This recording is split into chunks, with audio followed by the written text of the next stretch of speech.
Shalom, beloved. This is Gabriella Powers with Chala Ministries, Purifying the Bride of Messiah.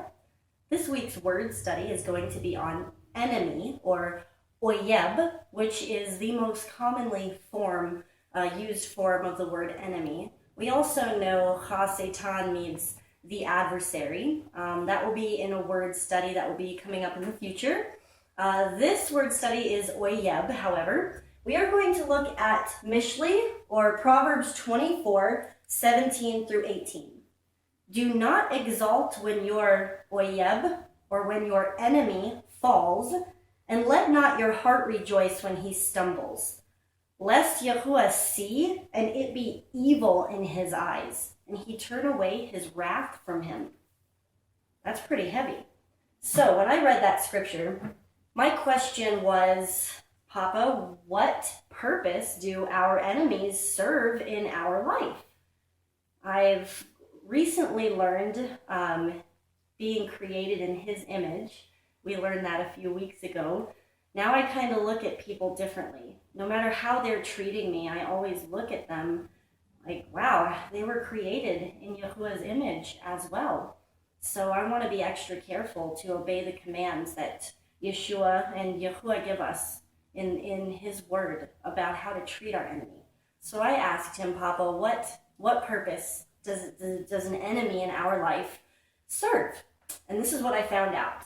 Now, the first letter is Aleph, which represents Elohim in his oneness. It's the first letter of the alphabet. It is silent. It does represent an ox or strength. It also represents Yahuwah being close to mankind, and yet sometimes we feel like he's far away. So it's kind of like a paradox. The second letter is Yod, which has a numerical value of 10, representing completion and order. It represents Yahuwah's divine hand or arm, and also the divine point of all energy. It does represent humility as well. The last letter, Beit, has a numerical value of 2. It does represent this world and the world to come. Also, it represents a dwelling place in lower reality. So, from these 3 letters, what can we obtain for the meaning of the word Oyeb, or enemy? The first letter, Aleph, shows us 2 specific things about our enemy. They were placed in our life by Yahuwah, the author of all. And they were placed there with the purpose of making us strong. Yes, I said that our enemies were placed in our life by Yahuwah for the purpose of making us strong. To cry out to Yahuwah about our enemies and still obey his commands for us to love them will make us stronger in him, but also bring us to order and completion under his arm or hand in preparation for the world to come. Our enemies are placed in our life by Yahuwah to make us stronger so we can come to full order and completion, not only here in this world, but in preparation for the world to come. We can understand. I'm going to say it again because it's so important, so forgive me if I sound like a broken record. We can understand that our enemies were placed in our lives to make us stronger as we obey Yahuwah to love them.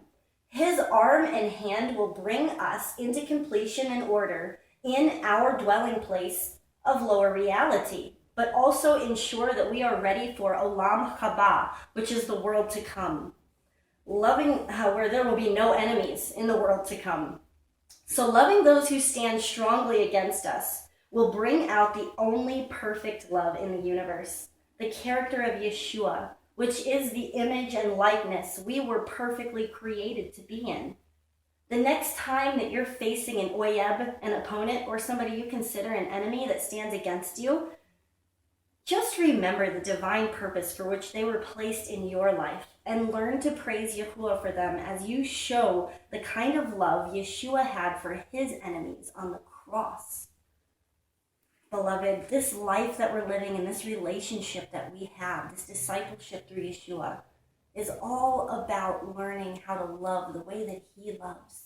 Because without love, we have never known Yahuwah, because Yahuwah is love.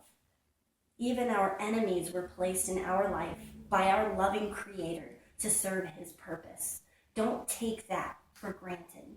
I'm here to tell you, I have faced tremendous enemies in my life. People who were dear to me.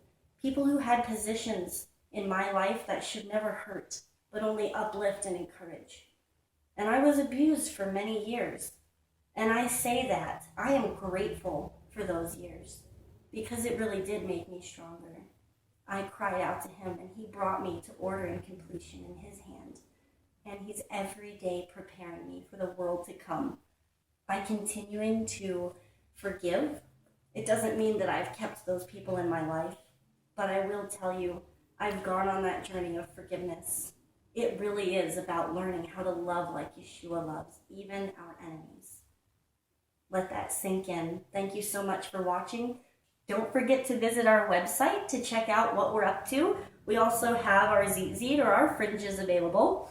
We have the video of the week up there. We have a contact us page. So if you have any suggestions for videos you'd like to see, any prayer requests, anything that's on your heart, you just want to give us a shout out, you know where to find us. It's at the bottom of the screen. Thank you so much, beloved. Shalom Aleichem.